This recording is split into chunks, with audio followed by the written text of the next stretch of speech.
साथियों कहते हैं कि ये इश्क आसान नहीं इतना, ये आग का दरिया है, इसमें डूब कर जाना है। साथियों साल 2000 की मैं बात कर रहा हूँ। एक परिवार बेहद हँसता खेलता रहता है। परिवार में उसकी बीबी, माँ और एक पिता, मात्र 4 लोगों का हँसता खेलता परिवार रहता है। लेकिन परिवार को इस तरह से नज़र लगती है कि एक दिन जो ऑटो ड्राइवर रहता है उसका बेरहमी से कत्ल हो जाता है और कत्ल इतना खौफनाक होता है कि जब उसकी हकीकत लोगों के सामने आती है तो लोगों के रोंगटे खड़े हो जाते हैं। नमस्कार, प्रणाम। मैं आपका अपना विशु राय हाजिर हूँ विश्व वारदात तक की एक और नई कहानी के साथ। साथियों, कहानी की शुरुआत करें उससे पहले आप सभी साथी जितने भी चैनल पर नए आए हैं, आप सभी साथियों से निवेदन है कि आप सभी साथी चैनल को सब्सक्राइब करें, अपना प्यार दें, अपना सपोर्ट दें।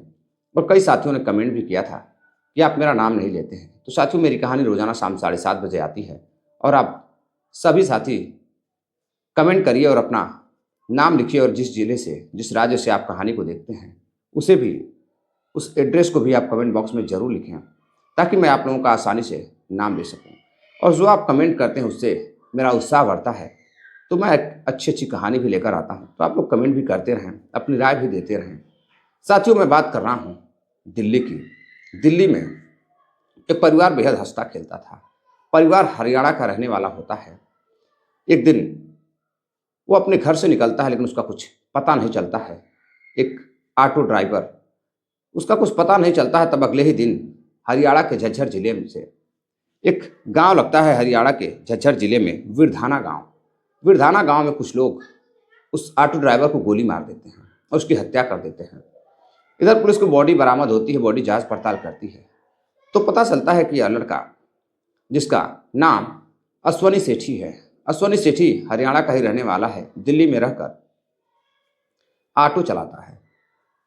अब इधर घर परिवार के पास जब खबर मिलती है कि उसके बेटे का कत्ल कर दिया गया है तो उन्हें शक रहता है। वो बताते हैं कि इसका ही एक दोस्त है, उसी ने कत्ल किया होगा। पुलिस जांच पड़ताल करती है तो पता चलता है कि वो शादीशुदा है और उसकी बीवी भी लापता है। अब बीवी भी लापता थी, पति का कत्ल हो चुका था। अब पुलिस समझ जाती है कि मामला प्रेम प्रसंग का है और फिर पुलिस आरोपी को पकड़ने के लिए निकलती है। लेकिन साल 2000 में कत्ल होता है और 25 साल लग जाते हैं। वह आरोपी पकड़ में नहीं आता है, लेकिन एक दिन वह आरोपी पकड़ा जाता है। यानी कि 25 सालों बाद वह आरोपी पकड़ा जाता है, जिसका नाम रहता है अजय कुमार। अजय कुमार को जब पुलिस गिरफ्तार करती है तो पूछता है कि साहब, इतने दिन हो गए कत्ल को और आप लोगों ने मुझे पहचाना कैसे? मैं तो बुजुर्ग हो चुका हूं और आप इस 59 साल की उम्र में मुझ तक पहुंचे कैसे?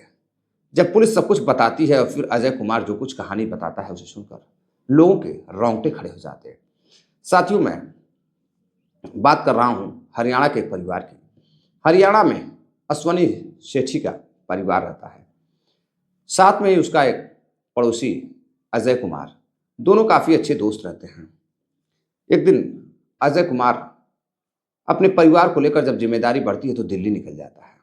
दिल्ली जाकर ऑटो लेता है और ऑटो खरीदने के बाद ऑटो चलवाने लगता है और एक आध ऑटो खुद भी चलाने लगता है। यानी कि अब इधर अश्वनी सेठी ऑटो का, अजय कुमार ऑटो का काम करने लगता है। अजय कुमार ऑटो का मालिक बन जाता है और फिर एक दिन एक हरियाणा का ही उसी का दोस्त अश्वनी सेठी ऑटो चलाने का काम जानता था, मेहनत मजदूरी करता था और एक दिन उसकी शादी होती है एक बेहद ही खूबसूरत महिला सरोज के साथ। सरोज के साथ अश्वनी की शादी होती है तो बेहद खुश था। लेकिन धीरे धीरे अब समय बीतता गया। अब उसके ऊपर जिम्मेदारी आने लगती है। बीबी के खर्च भी नहीं उठा पा रहा था। बीबी आए दिन उसे अब बाहर जाकर काम करने के लिए कहती है, लेकिन वो सोचता है कि अकेले बाहर जाकर कैसे काम करूंगा, उसका मन नहीं लगता था। अब वो अपने बीबी सरोज को और माँ को लेता है और जाकर दिल्ली में रहने लगता है। दिल्ली के एक क्षेत्र में जहाँ वह रहता था वहीं पर उसका एक दोस्त अजय कुमार, जो कि ऑटो वगैरह चलाता था, चलवाता भी था, मालिक था, कई ऑटो थी उसके पास, ढेर सारा पैसा भी कमा रहा था। अब इधर अश्वनी सेठी काम तलाशने लगता है। अश्वनी सेठी जब काम तलाशने लगता है, उसे कोई काम नहीं मिलता है, तो वो अजय कुमार के पास जाता है और कहता है कि भाई मुझे एक काम चाहिए, मैं ऑटो चला लेता हूँ, मुझे ऑटो ही भाड़े पर दिलवा दो। अजय कुमार कहता है मेरे पास खुद की एक ऑटो पड़ी है, एक काम करो तुम मेरी ऑटो को चलाओ और जो पैसे होंगे कुछ मुझे दे देना, और दिन के जो मेहनताना होगा, मेहनत मजदूरी तुम्हारी जो होगी वो तुम रख लेना। अब इस पर डील होती है और फिर रोजाना अजय कुमार के घर जाकर अश्वनी काम किया करता था, ऑटो चलाता था, दिन रात मेहनत करता था, मजदूरी करता था, पैसे मिलते थे तो उससे अपनी बीवी का श्रृंगार करता था, सजो सामान खरीदता था और बीवी को दिल्ली घुमाता था। अब अश्वनी सेठी के परिवार में उसकी बीवी भी थी, साथ में माँ भी थी, सब कुछ सही चल रहा था धीरे धीरे। अब एक दिन अश्वनी सेठी काम पर नहीं आता है। अजय कुमार सोचता है कि आज तो मेरी ऑटो खड़ी रहेगी तो फिर काम कैसे चलेगा। अब वह उसके कमरे पर जाता है, अश्वनी सेठी के कमरे पर जाता है तो देखता है कि कमरे पर वह अपनी बीवी के साथ है। जैसे ही अंदर बैठता है, उसकी बीवी पानी वगैरह लेकर जब आती है तो उसकी बीवी को जब वह पानी लेकर आते हुए देखता है तो वह खुश हो जाता है। वह बस उसे एक प्यार भरी निगाहों से देखने लगता है। उसकी बीवी भी अजय कुमार को देखने लगती है, दोनों की निगाहें लड़ती है और फिर शुरू होता है एक नया खेल। अब वहां पर बातचीत होती है, माँ भी रहती है और फिर अश्वनी सेठी कहता है कि आज मन नहीं था, आज परिवार के साथ समय गुजारना चाहता था, इसलिए मैं काम पर नहीं आया। अजय कुमार कहता है भाई काम रेगुलर किया करो वरना पैसे नहीं आ पाएंगे। धीरे धीरे समय बीतता गया। अक्सर कर अजय कुमार जो मालिक रहता है वो अपने दोस्त अश्वनी सेठी के घर आया जाया करता था। दोनों के बीच काफ़ी गहरी दोस्ती हो जाती है। अब दोनों शाम को एक जगह मिलते थे। इधर अजय कुमार को अश्वनी सेठी कमाए हुए पैसे भी देता था और फिर थोड़ी बहुत पार्टी होती थी और पार्टी करने के बाद, शराब वगैरह पीने के बाद दोनों अपने अपने कमरे पर चले जाते थे। इधर अजय कुमार एक दिन फिर जब उसके घर जाता है एक छोटी सी बर्थडे की पार्टी में, तो बीवी को उसको देखता है, जो कपड़े पहने थी वो बेहद खूबसूरत लग रही थी। अब अजय कुमार फिर उसके आगे पीछे घूमने लगता है और अजय अश्वनी सेठी के बीवी से बातचीत करने लगता है, जो ऑटो ड्राइवर रहता है। बातचीत करने लगता है साथियों, तो उस पर फिदा हो जाता है, उसकी बीवी पर लट्टू हो जाता है और उसकी बीवी से प्यार भरी बातें करने लगता है। अब इधर एक दिन वह फिर से मौका पाकर जब ऑटो लेकर अश्वनी सेठी उसका जाता है तो वह समझ जाता है कि उसके कमरे पर कोई नहीं होगा। फिर से अजय कुमार उसकी बीवी से मिलने के बहाने उसके घर पहुंचता है और घर पर अश्वनी सेठी की बीवी ही रहती है, माँ कहीं बाहर गई हुई थी। अब इधर अश्वनी सेठी ऑटो चला रहा था, उधर अजय कुमार जाता है, उसकी बीवी से बातचीत करता है। बातचीत करते करते वो उससे कहता है कि देखो, अगर तुम अश्वनी की वाइफ नहीं होती तो मैं तुमसे शादी कर लेता। अब यह बात सुनते ही काफ़ी पैसा रुपया था अजय के पास। अश्वनी सेठी की वाइफ सरोज जानती थी कि मालिक है, काफ़ी पैसा उसके पास है, कुछ गिफ्ट भी देता है और फिर उसका नंबर ले लेता है। साथियों नंबर ले लेता है और फिर धीरे धीरे अब बातचीत शुरू हो जाती है। बातचीत करते करते अब इधर छुप छुप कर मिलने लगता है। उधर उसका पति दिन भर ऑटो चलाता था, इधर अजय उसकी बीवी को लेकर अतरंग खेल खेलता था। कई बार मिलता जुलता रहा। अब दोनों एक दूसरे पर मर मिटते हैं। इधर सरोज अजय पर फिदा थी, अजय सरोज पर फिदा था। यानी कि एक दोस्त की बीवी को अपने प्रेम जाल में फंसा लेता है और अपने ही दोस्त को धोखा देने लगता है। साथियों समय बीतता गया, दोनों अब छुप छुप कर मिलते रहे। कहीं से यह बात अश्वनी सेठी को पता चल जाती है। उसका दोस्त अक्सर कर उसके कमरे पर आता है और उसकी बीवी से बातचीत करता है। वो एक दिन अपनी बीवी को समझाता है कि देखो उससे दूर रहो, उससे बातचीत मत करो, लेकिन यह बात सरोज को अच्छी नहीं लगती है। साथियों अब सरोज को जब अच्छी नहीं लगती है तो अपने प्रेमी से मिलती है और फिर कहती है कि देखो मेरा पति मुझे डांट फटकार लगाता है, तुमसे दूर रहने के लिए कहता है। अब इधर अजय कुमार कई दिनों तक उसकी बीवी से नहीं मिल पाता है। अब उसकी बेकरारी बढ़ने लगती है, वह परेशान हो जाता है। वह सोचता है आखिर अब क्या किया जाए। इधर अश्वनी सेठी अपनी बीवी को लेकर घर जाने के चक्कर में पड़ जाता है कि वो अपनी बीवी को लेकर घर चला जाएगा, कहीं कुछ बुरा ना हो जाए, कहीं उसकी बीवी अजय के प्रेम जाल में न फंस जाए। तभी अश्वनी की बीवी उसे सब कुछ बता देती है अब इधर अजय कुमार एक दिन 1 जुलाई साल 2000 को वह हरियाणा के झज्जर जिले के विरधाना गांव में उसे बुलाता है किसी काम से। और अपने दोस्त को जब बुलाता है तो इधर अश्वनी सेठी उससे मिलने के लिए पहुंच जाता है। और जब वहां पहुंचता है तभी सुबह का समय रहता है, सब लोग इधर उधर घूम रहे थे, लेकिन एक वहीं पे सुनसान जगह देखकर वह अपने ही दोस्त को गोली मार देता है और वहां से फरार हो जाता है। फरार होकर वह पहुंचता है दिल्ली और फिर सरोज को बुलाता है और सरोज को लेकर वह फरार हो जाता है।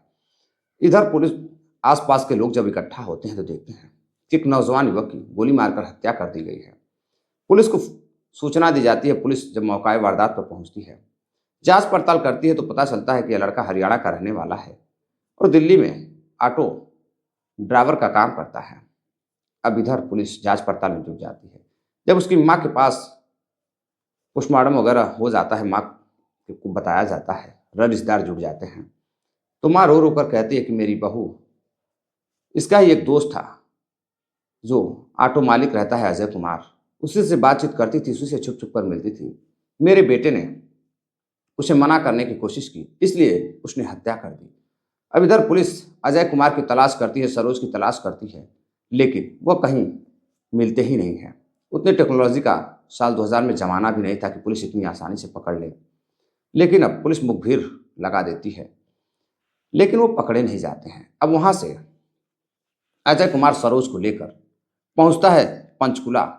पंचकुला जाकर वह रहता है और फिर अब दोनों मिलकर मेहनत मजदूरी करते हैं। पैसे जो थे अब धीरे धीरे खत्म होने लगते हैं और पुलिस उसके घर पर हर जगह छापेमारी करने लगती है। अब इधर उसके पास जो पैसे थे धीरे धीरे खत्म हो रहे थे, उस सरोज के भी पैसे खत्म हो रहे थे। अब अजय कुमार अपनी प्रेमिका को लेकर पंचकुला में ही शादी कर लेता है और कुछ दिन एक कल्लू चाय वाला के नाम से प्रसिद्ध होता है और वहाँ चाय बेचने लगता है। पुलिस को कहीं से खबर मिलती है कि वह पंचकुला में छिपा हुआ है। जैसे ही दिल्ली की पुलिस हरियाणा पुलिस की मदद लेकर पंचकुला पहुंचती है, साथियों, वह अपनी प्रेमिका अपनी पत्नी को लेकर सरोज को वहां से भाग जाता है। पुलिस के पहुंचने से पहले ही वो वहां से फरार हो जाता है। पुलिस उसे पकड़ भी नहीं पाती है। अब वहां से वह जगह चेंज कर देता है। अब कभी हिमाचल तो कभी हरियाणा तो कभी दिल्ली के हर इलाके में छुप छुप कर मेहनत मजदूरी करने लगता है। कभी चाय बेचता तो कभी रिक्शा चलाता तो कभी मजदूरी करता। लेकिन इसी बीच भाग दौड़ भरी जिंदगी में अजय परेशान हो जाता है और अपनी प्रेमिका से सरोज से कहता कि एक काम करो कि मैं थक चुका हूँ भाग भाग कर, एक काम करो कि तुम भी मेरे साथ काम करो और चलो एक ऐसी जगह चलते हैं जहाँ पर शायद पुलिस पहुँच पाए। अब धीरे धीरे पुलिस को 6 से 7 महीने हो जाते हैं, पुलिस उसे गिरफ्तार नहीं कर पाती है। इसी बीच सरोज कहती है कि देखो, मैं तुम्हारे साथ भागने के लिए नहीं आई हूँ कि तुम यहाँ वहाँ छुपते रहो भागते रहो, एक ही बार बताओ जहाँ चलना हो। अब इस पर अजय कुमार परेशान हो जाता है। दोनों के बीच नोकझोंक होती है और जिसके लिए उसने अपने दोस्त का कत्ल किया, जिस खूबसूरत बीवी के लिए, जिस खूबसूरत प्रेमिका के लिए, दोनों में झगड़े होते हैं और सरोज कहती है मैं तुम्हारे साथ नहीं भाग सकती, मैं पुलिस के पास जा रही हूँ। अब अजय वहाँ से फरार हो जाता है और फिर सरोज पहुँचती है पुलिस के पास और जाकर अपना जुर्म कबूल करती है और पुलिस उसे गिरफ्तार कर लेती है, गिरफ्तार कर जेल भेज देती है। लेकिन जो मुख्य आरोपी था, जिसने कहानी को शुरू किया था, अजय कुमार पुलिस के पकड़ में नहीं आता है। धीरे धीरे कई साल बीत गए। एक बूढ़ी माँ अपने बेटे के कातिल को पकड़े जाने की आस में मौत की नींद सो जाती है। उसका कुछ पता नहीं चलता है। लेकिन जब उसके परिवार में एक व्यक्ति जो उसका भतीजा था, वह बदला लेना चाहता था। इधर सरोज जेल में रहती है और फिर वह कोर्ट पहुंचता है। कोर्ट में जाकर कोर्ट से दरख्वास्त करता है कि उस कातिल को पकड़ा जाए। कोर्ट पुलिस को फिर फटकार लगाती है कि इस केस को जल्द से जल्द फटाफट उस आरोपी को इस केस में गिरफ्तार किया जाए, जांच पड़ताल तेज की जाए। अब इधर पुलिस फिर एक्टिव होती है और फिर मुखबिर लगाती है। अब दिल्ली पुलिस फिर से साथियों पहुंचती है हरियाणा हिमाचल की सीमा पर। वहां पहुंचती है तकरीबन अब केस को धीरे धीरे 20 से 25 साल हो जाते हैं। वह छुप छुप कर यहाँ वहाँ अकेले छुपता रहता है। अब उसे लगता है कोई पकड़ नहीं पाएगा। साथियों, 59 साल की उम्र हो जाती है अजय कुमार की। अजय कुमार दाढ़ी वाढ़ी बढ़ाकर, नाम बदलकर उस हरियाणा हिमाचल की सीमा पर एक जगह लगता है काला अम्ब इलाके में वह चाय बेच रहा था। इसी दौरान एक व्यक्ति वहाँ पहुँचता है। वह भी थोड़ा बहुत बूढ़ा रहता है और जाकर कहता है कि भाई चाय पिलाओ। जब वो चाय पिलाता है तो कहता है कि यहाँ मैं देख रहा हूँ कि कई महीनों से तुम हो, तुम्हारा परिवार नहीं है, तुम कभी घर नहीं जाते हो क्या? तो कहता है नहीं भाई, ऐसा कुछ भी नहीं है, मैं घर नहीं जाता हूँ, मैं घर छोड़ चुका हूँ और मेरा परिवार है, लेकिन परिवार से मेरी पटती नहीं है। अब इधर उस बुजुर्ग की काफ़ी अच्छी गहरी दोस्ती हो जाती है। धीरे धीरे दोस्ती इतनी गहरी हो जाती है कि दोनों बैठकर शाम को अब शराब की पार्टी करने लगते हैं। एक दिन शराब की पार्टी करते करते जो उसका दोस्त रहता है, यानी कि 59 साल अजय कुमार की उम्र रहती है, और उसका जो साथी रहता है उसी के आसपास का रहता है, उससे जब बातचीत होती है तो वो अपने परिवार की बातें करने लगता है, अपनी पत्नी की बातें करने लगता है।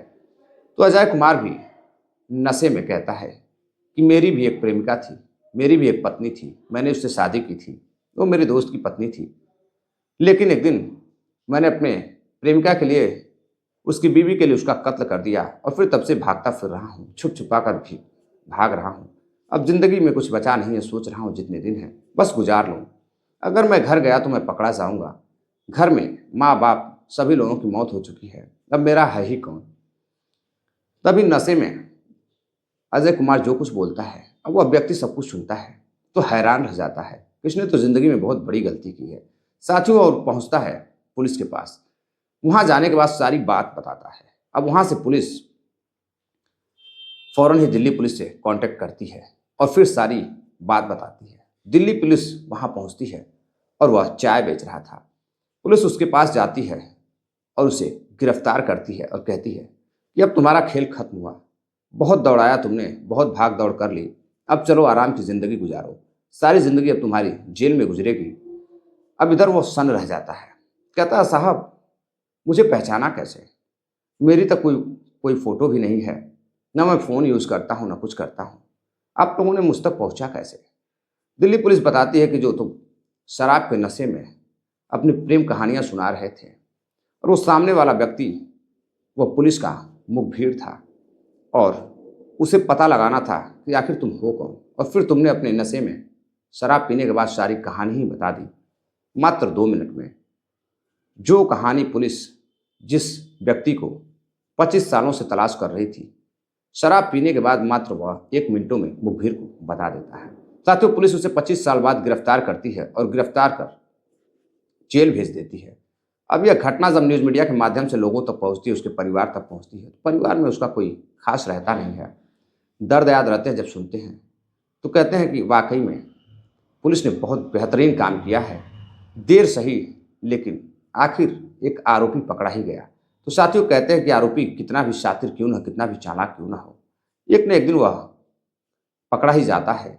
कानून से कोई बच नहीं सकता है। तो साथियों, सतर्क रहें, जागरूक रहें। इस घटनाक्रम को सुनाने का उद्देश्य साथियों आप सभी साथियों को जागरूक करना है, किसी को हैरान करना या परेशान करना नहीं है। चलते चलते कुछ साथियों ने कमेंट किया जिन्होंने अपना नाम लेने की अपील भी की है, जिनमें राजेश कुमार जी हैं, इटावा से रोजाना हमारी कहानी को सुनते हैं। आलोक कुमार जी हैं। सतीश गुप्ता है, उत्तर प्रदेश मऊ जिले से हमारी कहानी को सुनते हैं। लखन कुमार हैं। डॉक्टर ए के अग्निहोत्री जी हैं, प्रयागराज से। तो आप सभी साथियों का बहुत बहुत धन्यवाद।